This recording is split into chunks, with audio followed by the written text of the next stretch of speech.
देखिए, उचित अनुचित तो लोग विचार करेंगे, जिन्हें करना है वो करेंगे।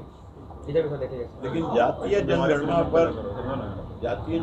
पर केंद्र सरकार को करना है, तो उसने तो स्पष्ट कर दिया है कि भाई इस बार तो संभव नहीं है, और आगे डिजिटल जातीय जनगणना कराने के लिए केंद्र सरकार ने कमिटमेंट किया, वो हो जाएगा।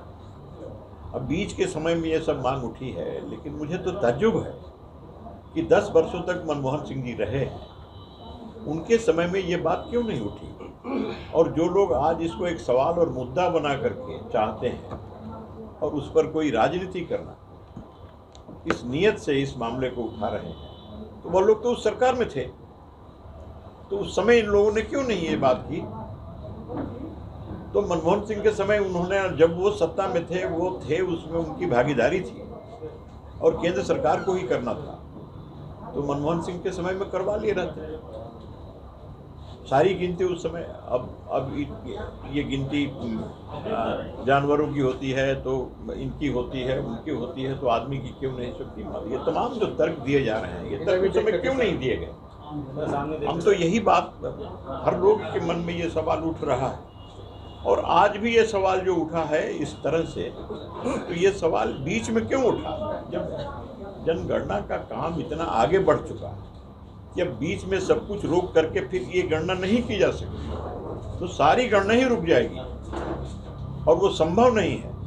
और केंद्र सरकार ने तमाम टेक्निकल और बाकी सब अपनी परिस्थितियों को बता दिया है और कह दिया है कि ये संभव नहीं है, और यह भी कह दिया है कि राज्य सरकार, अगर कोई राज्य सरकार चाहती है जातीय जनगणना कराना, तो वो अपने राज्य में करा सकती है। तो बिहार में इसकी जरूरत है, अभी हो जाए। बिहार में अगर जरूरत है, माननीय मुख्यमंत्री समझ रहे हैं, सरकार समझ रही है, तो वो लोग करवा सकते हैं, करेंगे। आपका सहयोग रहेगा उसमें, आपका सहयोग रहेगा उसमें। आप लोग चाहते हैं कि बीजेपी, अब देखते हैं कि सरकार का फैसला क्या होता है, सरकार का निर्णय क्या होता है। जनगणना हो बिहार में।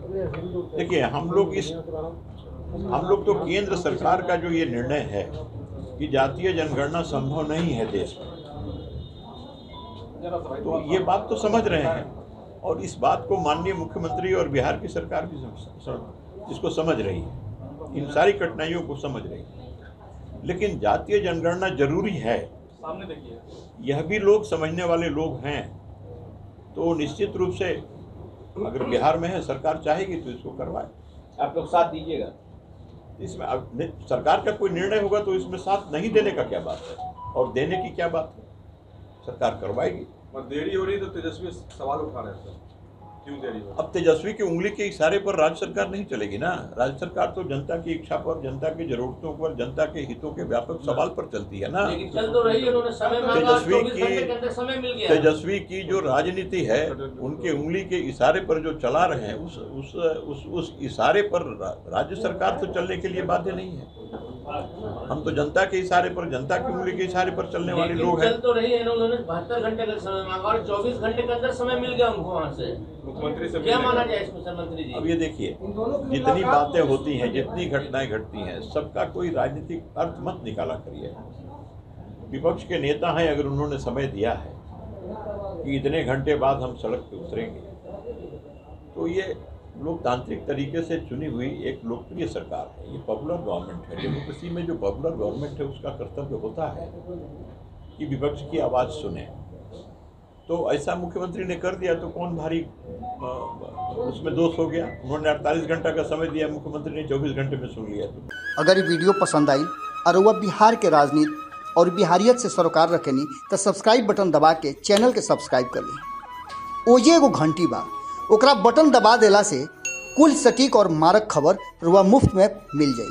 अगर रुआ पत्रकारिता के हमनी के नया प्रयोग में सहयोग कर चाहतानी, तो ज्वाइन बटन दबा दी। पेटीएम नंबर नोट कर ली 9386816700। धन्यवाद।